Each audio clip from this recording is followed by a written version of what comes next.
नमस्कार मित्रांनो, मुद्द्याचं बोला या यूट्यूब चॅनलमध्ये तुमच्या सर्वांचं हार्दिक स्वागत. बारामतीतून एक अत्यंत धक्कादायक व्हिडिओ समोर आला आहे. हा व्हिडिओ बारामतीच्या मोरेगावमधील रयत शिक्षण संस्थेत आहे. शिक्षण संस्थेमधील मुलं शिक्षणासाठी येत असतात, मात्र शिक्षण संस्थेत अंगणात झालेल्या एका कार्यक्रमात नाचाचा कार्यक्रम आयोजित करण्यात आल्याचं समोर आला आहे. धक्कादायक बाब म्हणजे नाचतानाही डान्सर अश्लील हावभाव करत आहे. सामाजिक कार्यकर्त्या अंजली दमानिया यांनी हा व्हिडिओ सोशल मीडियावर शेअर करून संताप व्यक्त केला. सध्या बारामती तालुक्यातील मोरेगाव येथील माध्यमिक आणि उच्च माध्यमिक महाविद्यालयाच्या प्रांगणातील मनोरंजनाच्या कार्यक्रमाचा एक व्हिडिओ सोशल मीडियावर व्हायरल होत आहे.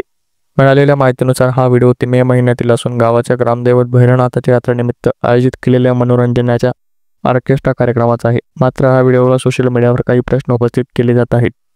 रयत शिक्षण संस्थेअंतर्गत राज्यात अनेक ठिकाणी विद्यालये चालवली जातात. ही राज्यातील एक नावाजलेली संस्था आहे. त्या अंतर्गत बारामती तालुक्यातील मोरेगाव माध्यमिक व उच्च माध्यमिक महाविद्यालय चालवलं जातं आणि याच विद्यालयाच्या प्रांगणातील हा मनोरंजनाचा कार्यक्रम पार पडला. विशेष म्हणजे माजी केंद्रीय कृषी मंत्री शरद पवार आणि राज्याचे उपमुख्यमंत्री अजित पवार हे सध्या रयत शिक्षण संस्थेचे कारभार पाहतात. त्यामुळे विरोधकांकडून हा व्हिडिओ धरून काही राजकीय प्रश्न देखील उपस्थित केले जात आहेत. बारामती तालुक्यातील मोरेगाव हे एक रहदारीचे ठिकाण आहे.